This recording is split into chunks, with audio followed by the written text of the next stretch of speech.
তবে যে জিনিসটা হয়েছে আমি এটার আসল কারণ যেটা হচ্ছে এটা আরো সময় হয়তো বা লাগতো এটা হতে, বাট আমাদের যে নগরের যে এখন যে জলাবদ্ধতা প্রকল্পটা আমরা প্রায়োরিটি দিয়েছি, জলাবদ্ধতা প্রকল্প প্রায়োরিটি দেওয়ার কারণে আমাদের যে 34 ব্রিগেড আপনারা জানেন চট্টগ্রাম উন্নয়ন কর্তৃপক্ষের যে ইঞ্জিনিয়ারিং ডিভিশনটা আছে, আর্মি ইঞ্জিনিয়ারিং ডিভিশন, ওনারা শীতল ঝর্ণা খাল সহ মহেশ খাল সহ সব জায়গায় ভালো কাজ করেছে।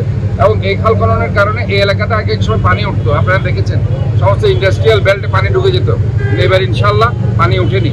এটা কাজ করার কারণে, এবং এই কাজ করার কারণে যে ভালো দিকটা এটা হয়েছে জলাবদ্ধতা কমেছে, অ্যাডভান্স যে রিয়েকশনগুলো হয়েছে যে নিচ থেকে যে মাটি উঠানোর কারণে আস্তে আস্তে আস্তে আস্তে সরে গেছে। তো যেটা মহেশখাল আপনারা দেখেছেন খালি শহর রিসেন্টলি রাস্তাগুলো ফাঁক হয়ে গেছে এবং সেটা আমরা রিপেয়ার করে দিয়েছি। এটাও এখন যেটা করতে হবে, এটা অলরেডি যেটা ভাগ হয়ে গেছে এবং 45 বছর একটা পুরানো ব্রিজ, সো এটা আমাদের আগের থেকে প্ল্যানে ছিল এই কাজটা আমরা ধরার, ওই যেহেতু আমাদের প্রকল্পের মধ্যে এটা ছিল না।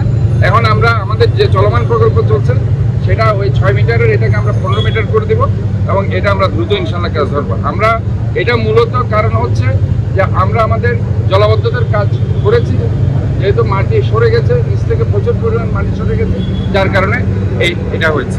এই ব্রিজের এখন যদি মেরামত বা নির্মাণ যাই বলি, এটা তো একটা সমসাপেক্ষ বিষয়, মানে ইমিডিয়েটলি কি ধরনের আপনার রিমেডি মেজার নিচ্ছে জনদুর্ভোগটা কমাতে? ইমিডিয়েটলি আমাদের এই রাস্তা ছাড়া, এটা ছাড়া তো আর কোনো আপনি কিছু করার সুযোগ নেই। এটা আমাদের তো এমনি মেরামত করতে হবে। হ্যাঁ, আমাদের সবকিছু করা আছে, ডিজাইন স্ট্রাকচার সবকিছু করা আছে এবং আমরা ইনশাল্লাহ দ্রুত কাজটা আমরা ধরবো।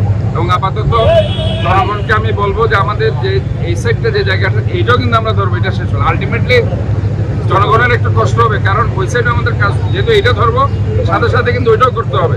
এটা কিন্তু এটার কন্টিনিউশন প্রসেস, এটা এরকম না যে শুধুমাত্র এই ব্রিজটা, এটা কমপ্লিটলি হচ্ছে 60 ফিটের একটা ব্রিজ। 60 ফিটের ব্রিজের মধ্যে ওই পার্শ্ব আমাদের করতে হবে।